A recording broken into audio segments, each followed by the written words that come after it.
This is a shorty, but a goodie. Shorties, but goodies. I just pulled up a memory of when I was a child. Working with any sort of one-dimensional surface. Whether it's one of those. In the olden days, we used to have big sheets. Sometimes it would be really thin, not cardboard, what they call card stock. Okay, or even larger sheets of, say, thicker. If you get at any art supply store, if you're going to use charcoals, colored pencils, watercolors, enamels, or if you're going to use a canvas with painting, right? Sort of the same way. But I simplified this like when I'm 3 or 4 years old and I have a coloring book, or not a coloring book, what's called paint by numbers, but where you can freely come up with something out of your own imagination and draw it. And particularly if you have a pencil and you begin to draw something, right? Or write something like a story. It just comes to you, right? And you realize that on the other end, you have an eraser, right? So you go, okay, hey, and then you don't like it. Okay. No, because then now you have a different concept or a different design or something else that your mind is coming up with. It's different than what you were just experiencing before, and you thought that was something more beautiful, because now you realize you're essentially rearranging within your own imagination all the different character types, which is basically the edit of your own torsion field movie book, life book, in your own imagination. So you're choosing on how you want to use the energy in which to imprint onto that pad. What it is that you're imagining, the story that you're actually experiencing in your own mind with the energy that you're using it with.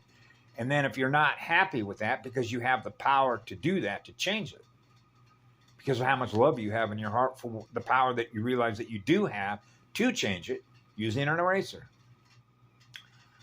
That's not the best I can do. I want to come up with something better than that, something more beautiful. So you realize there's an artist in you, right? You're a musician. You're experiencing music in your own heart and soul, which is what love is, right? So you love music because you are music. You're a musical power plant within your own heart and soul. So you realize you have the power to erase, right? So you burn it off. It's gone. Because you realize what a tetrahedron is, right? Four square, center point of a cross. You got four square tetrahedron. Bang, flash point, ignition point. Hey, conception takes place. Yeah, okay, so the conception of the inception of what came to you in your imagination is now being put onto that paper. But you can erase it, right? You have the power to erase that and decide to change your mind, which means change the image. Oh, I get it. Yeah. Okay, so in other words, you're not a copycat. No. You can decide to not do anything. All of a sudden, you could just scramble your antenna because you realize, hey, I got somebody that's copying what it is I'm experiencing and wants to make a copy or a clone of what it is I'm using with my imagination. I get it.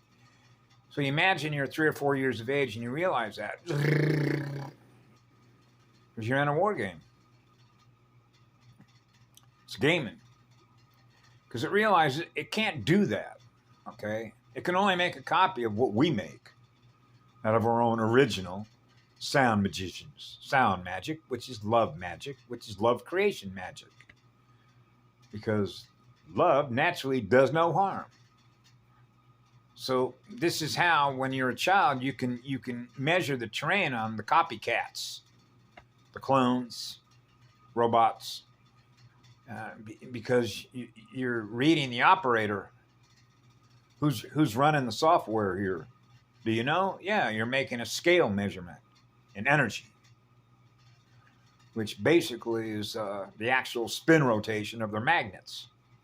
How fast are they going? They're not going as fast as we are, which means they're not vibrating as fast as we are, right? So you realize you're running a higher spin of your magnets, right? But just like a road runner. So you're burning through all the glucose. Bye.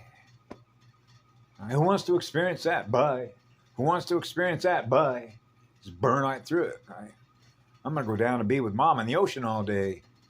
Swimming in the waves. Thank you, Mama. Oh, wow. Yeah. get cleaned up.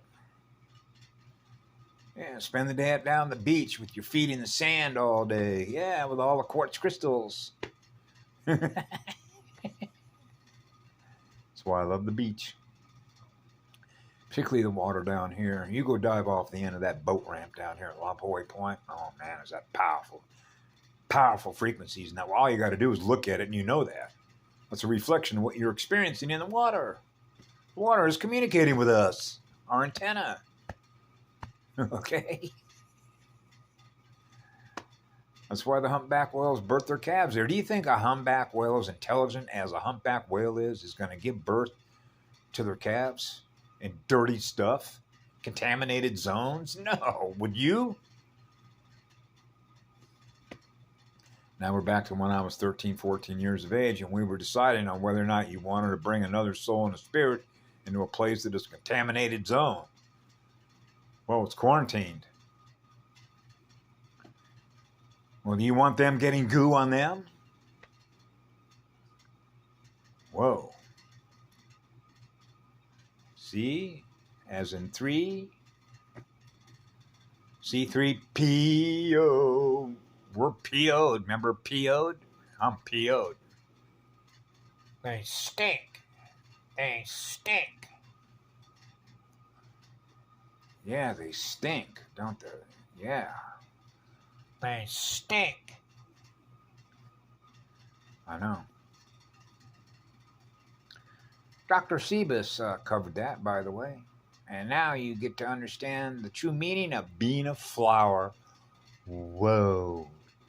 The fragrance, the true essences of a flower, the purity of that light is the purity of that flower when the male is joined with the flower to become one.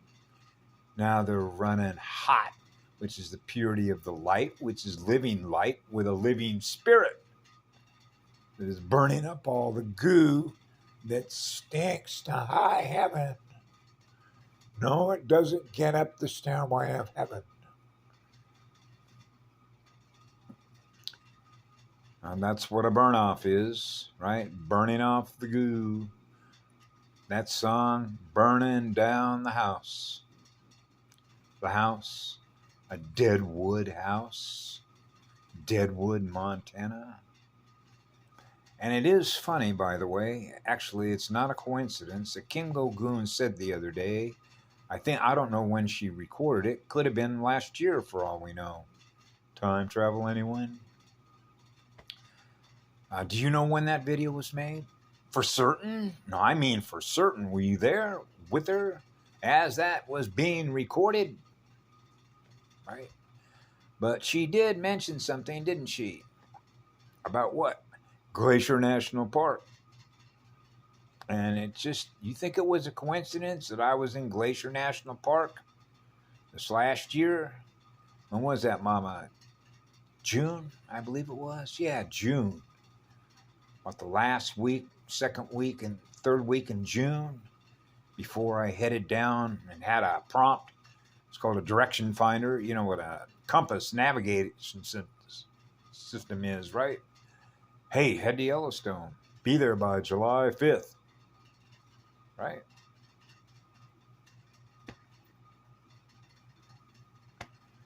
There are no coincidences when it comes to vortexes. Da da da da da.